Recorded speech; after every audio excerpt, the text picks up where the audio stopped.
Hey YouTube, thought I'd do a wintertime update. There's some changes coming to the e-bike industry that some people are not going to appreciate. Um, uh, Most bicycles aren't regulated, and it really doesn't matter if we're talking e-bikes or regular bikes. Um, there is a standard, there is a government agency that does suggest stuff to the e-bike and regular bike industry, but they're not mandatory. So that by law they have no ability to enforce what they recommend. Um, but there is some changes coming. They haven't started writing laws, but there are some e-bike manufacturers, mainly European ones like Bosch, that are trying to get the government to start regulating e-bikes. Some of those changes would be they want to regulate motor output to 250 watts,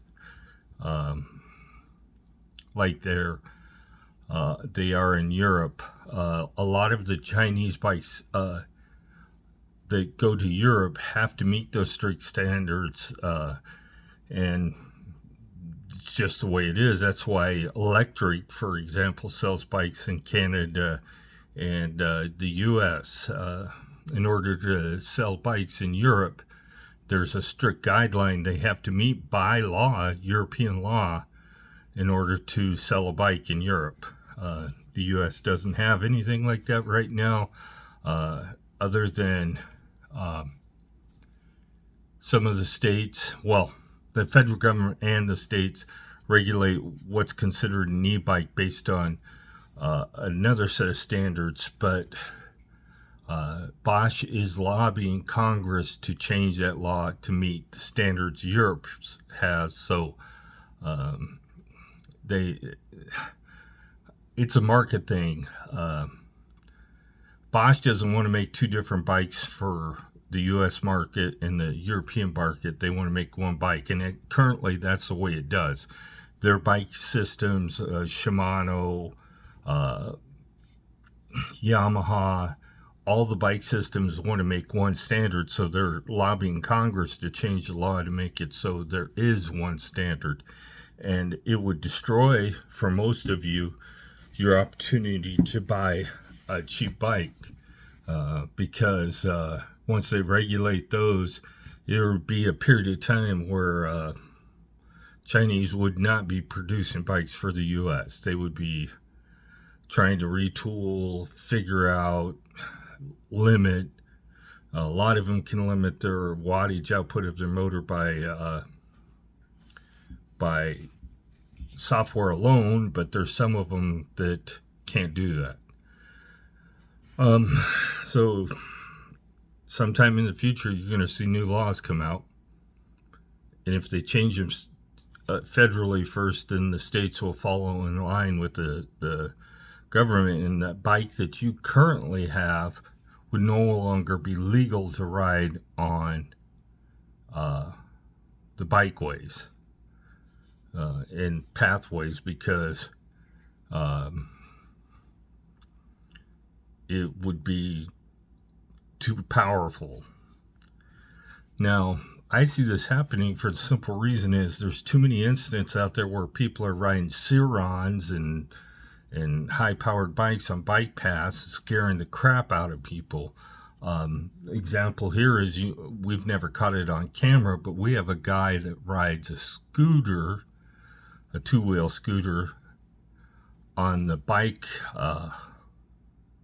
trail that goes between here and Greenville, and it's one of those goes 45 miles an hour, and he typically goes past us so fast that if we weren't paying attention, he could seriously injure one of us. So yeah, so it'll be, in the end, it'll be the few that will change the law for the majority. and that's how it always has been. Um, so, a little health update. I still have a couple of more X-rays to do with the surgeon, the oncologist. They want to check my lungs because the bone cancer I have has a history of attacking lungs, and it's just a precaution at this point. But I'm still bleeding off and on from the wound, and it's only been a couple of weeks. It typically takes, with the size it is, it's going to take probably months before it's completely healed up. Still restrictions, can't lift anything, do stuff like that. So,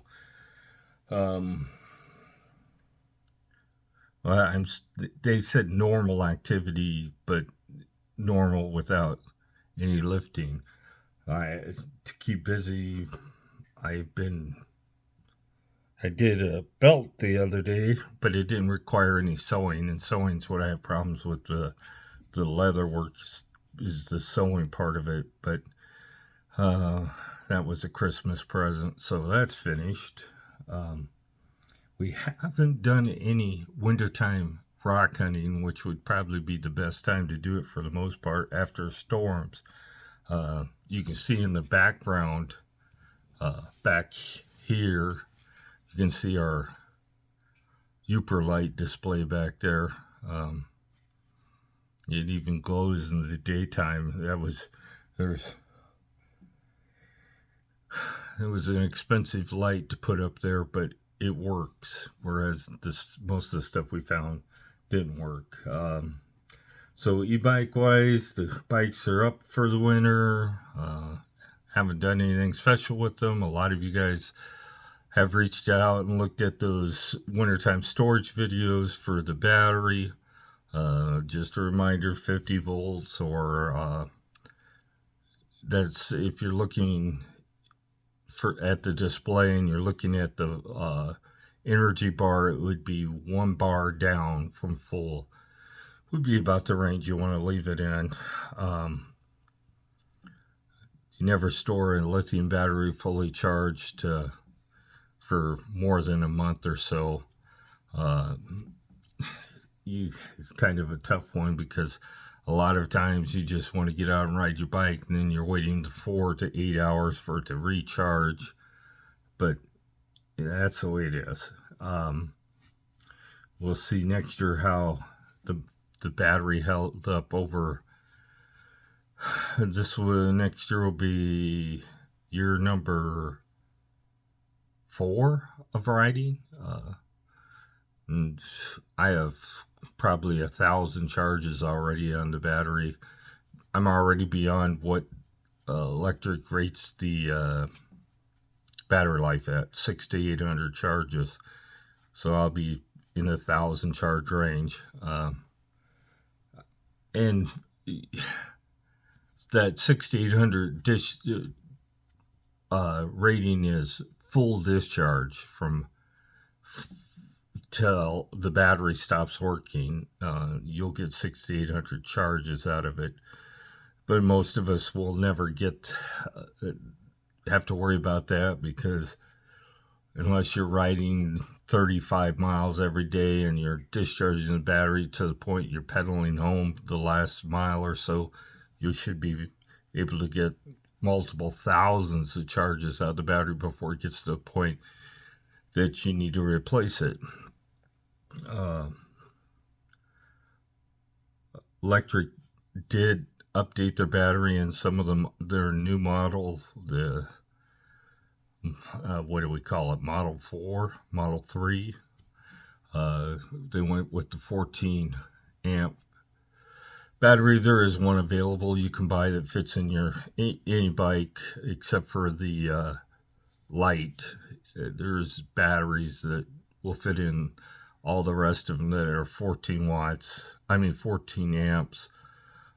Shouldn't give you a little bit more range, but you're not going to see 50% more range. You're going to see probably 20 to 25% more range out of those batteries. So I'm already with 22 miles range for me. For the most part, it's all the farther I want to go. The bike isn't comfortable enough for me to ride longer,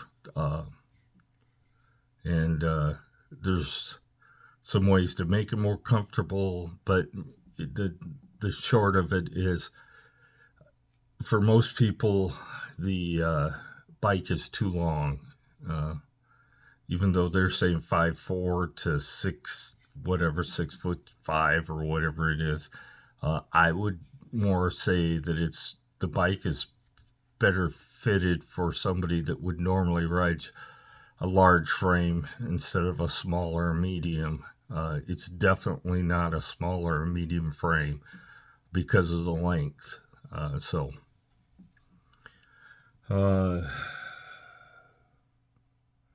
this spring, I got to get out and ride. We did not ride very much this summer. We were more UTVing than we were riding. We spent a lot of time on the UTV. Matter of fact, we have over 1,000 miles on it the first season, and we didn't get it until August. So, we did a lot of riding. We were out every day when we were out up in the UP. Sometimes just having fun. Sometimes we were looking for new beaches to look for rocks, and we did a lot of that.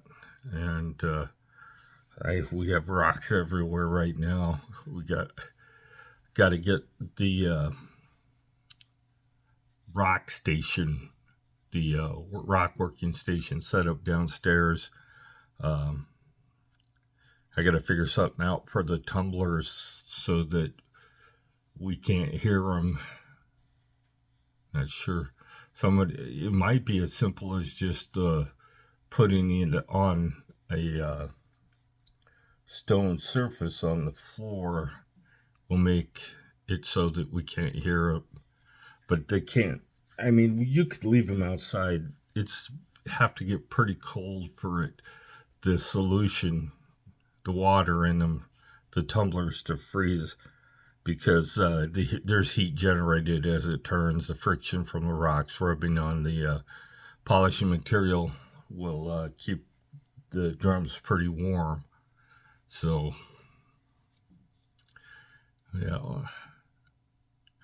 for some of you, there will be 2 videos. I'm going to do another video after this, a review video. I figured I'd better do it because I have some more information for a product that I reviewed, an unsponsored review, and I need to get it out there for those people who watch those product reviews and let people know that this may not be the thing you want to buy. Well, I'm going to let you go.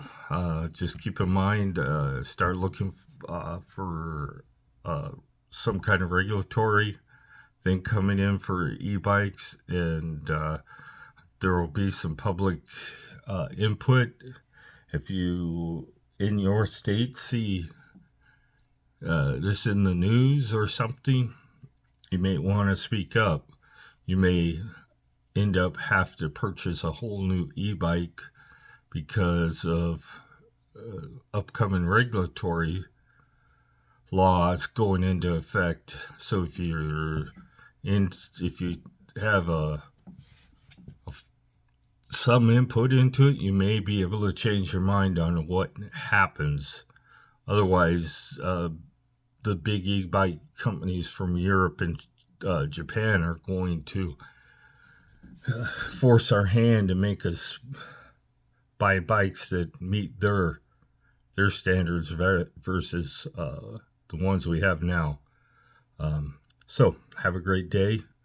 I know it's winter and most of us have snow on the ground, but it doesn't mean you can.